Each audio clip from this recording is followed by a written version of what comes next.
You know the one. You see it in pretty much every mall, on every high street. That big red logo. It promises you the latest trends, and it won't empty your wallet. But behind the global fashion giant that is H&M, there's a wild story of insane growth, some marketing genius, and honestly, some really tough questions. So let's pull back the curtain and take a look beyond the hanger. All right, so here's the game plan. We're going to trace its journey from just a single shop to a massive retail empire. Then, we'll break down the whole fast fashion formula that powered its rise. We'll also see how it managed to make runway looks available to, well, everyone, before digging into the controversies that have kind of plagued the brand. And finally, we'll look at what's next for H&M. Okay, let's start at the very beginning. Our story kicks off in post-war Sweden with one little shop and an idea that, for its time, was pretty revolutionary. I mean, really think about that for a second. How does that happen? It's a question that really gets to the core of the H&M story. And believe me, it wasn't an overnight thing. It was a slow, steady, and super strategic expansion that eventually just took the world by storm. So, it all started way back in 1947.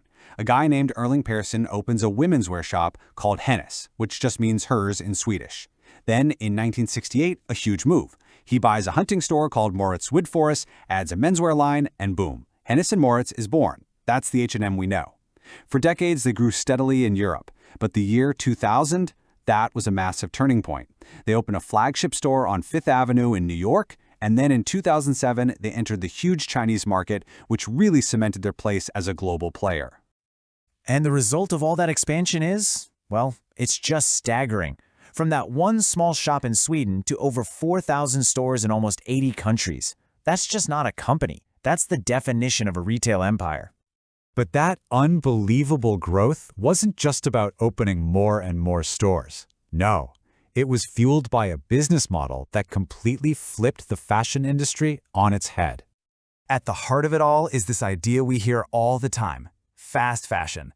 The whole point is simple. See a trend, design a version of it, produce it like crazy, and get it into stores for a low price, like yesterday. It's a game of high volume and high speed, all aimed at people who want the latest look right now. So how do they get it done so fast? Well, this is where it gets really interesting. Unlike their biggest competitor, Zara, who owns most of their own factories for max control, H&M does things differently. They outsource all their production to this huge network of over 1,600 independent suppliers. The upside? It keeps costs way down. The downside? It can mean a lot less control over that supply chain. But H&M's success wasn't just about logistics and supply chains.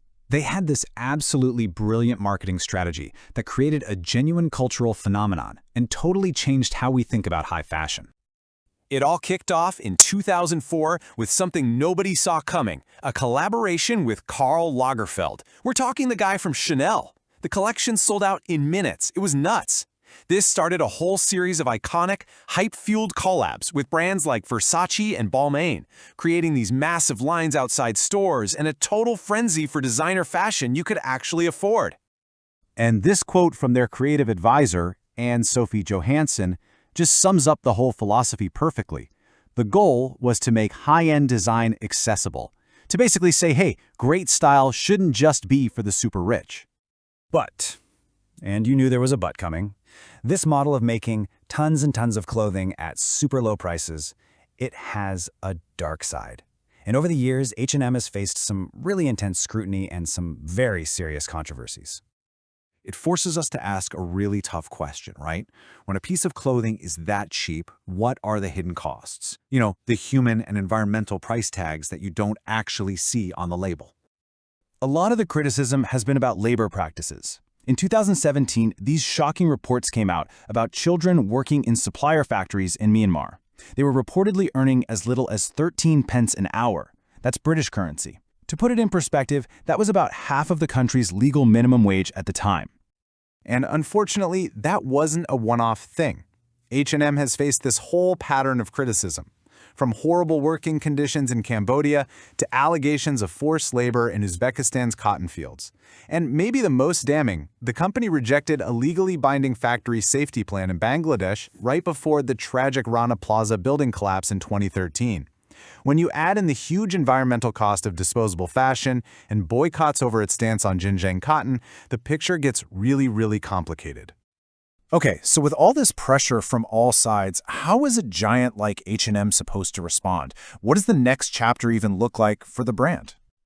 Well, it looks like H&M is trying to make a big pivot in three main areas. First, they're going hard on digital, trying to blend their online and physical stores. Second, a big push on sustainability with things like their Conscious collection.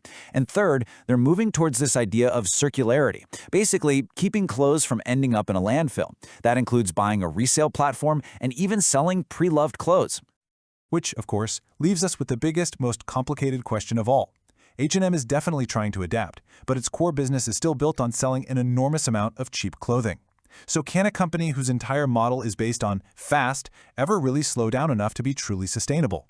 That's the challenge, not just for H&M, but for the entire fashion industry.